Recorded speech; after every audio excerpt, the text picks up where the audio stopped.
In 1919, several children at a hospital in central Paris were suffering from severe dysentery, caused by a bacterial infection of the intestines and resulting in severe diarrhea. However, a microbiologist, Félix Durel, was ready to trial a new treatment. 3 years prior, in 1916, Durel was an unpaid self-taught volunteer at the Pasteur Institute and searching for a discovery to place his name in the history books alongside Pasteur himself. He isolated bacteriophages, viruses that attack bacteria, from the filtrates of dysentery fluids from soldiers. He immediately speculated that his discovery could explain the recovery of patients from the disease. And in early 1919, he had begun conducting trial experiments on animals, isolating phage from chicken feces and successfully treating a plague of chicken typhus. With that success, he was now ready to begin human trials. His treatment of several children at the hospital was successful and promised to herald the beginning of a new medical revolution. But today, few bacterial infections are treated with phage therapy. Instead, physicians turn to antibiotics. But with the rise of superbugs, resistant to many antibiotics, perhaps bacteriophages could be useful. So why did they fall out of use in the first place?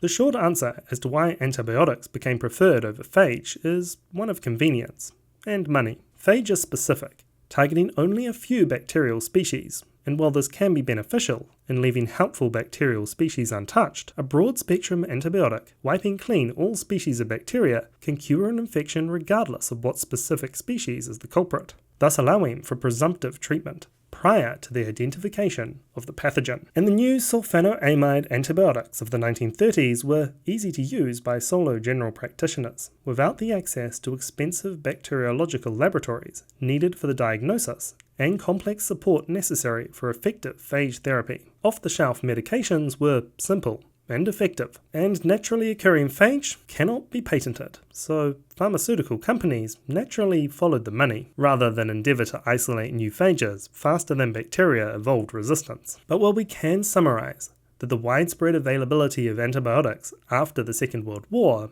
has reduced the use of phage therapy, the issues faced began at the moment of discovery. Even the very nature of phage was the subject of debate. In 1919, the same year that Durel first treated patients with phage, Jules Bordet was awarded the Nobel Prize for his work on immunity, based on the lysis of bacteria by antibodies, not phage. Durel boldly challenged Bordet's work, and with that an academic rivalry was born. Bordet and his protege, André Gracia, responded by challenging both his conception of phage as a virus, arguing that bacterial lysis was induced by an enzyme, and his status as discoverer, noting that Frederick Twort, a British microbiologist, had observed transmissible glassy transformation of bacteria, but failed to follow up on his original observations. Durel fought back as best he could, but with no formal scientific education, and lacking the standings of a Nobel Prize, he couldn't persuade the scientific community that phage was a virus, and not a self-perpetuating lytic enzyme. Nevertheless, the medical results couldn't be ignored, and doctors across Western Europe successfully tested phage therapy against a variety of diseases.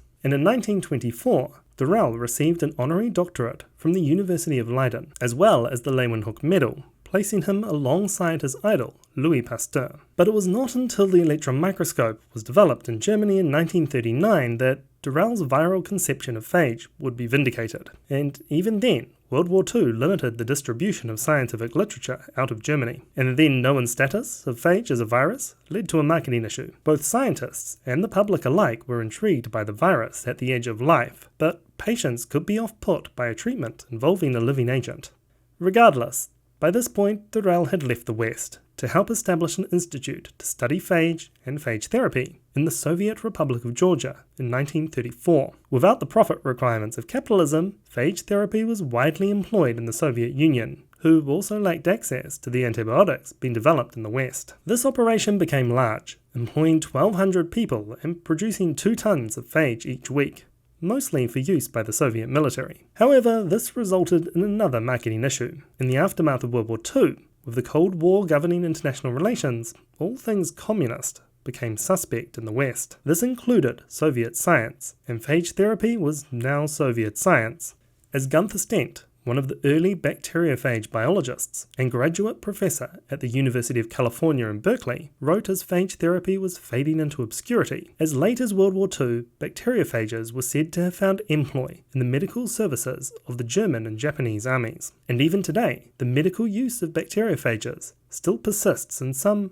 out-of-the-way places. Being associated with America's enemies, especially the out-of-the-way places understood at the time to be the Soviet Union, resulted in phage therapy becoming something to be quickly dismissed. But now, with the rise of superbugs, interest in phage therapy is increasing. Phage not only provide an opportunity as an alternative treatment for antibiotic-resistant bacteria, but modified viruses could turn the Cas9 protein the bacteria normally uses to defend itself against the bacteria to make modifications to the bacteria's own genome with CRISPR, potentially solving the problem of bacterial resistance to the phage, as well as allowing patents. And speaking of CRISPR, my wife made a video on the medical uses of this technique over on her channel, Crazy Little Things.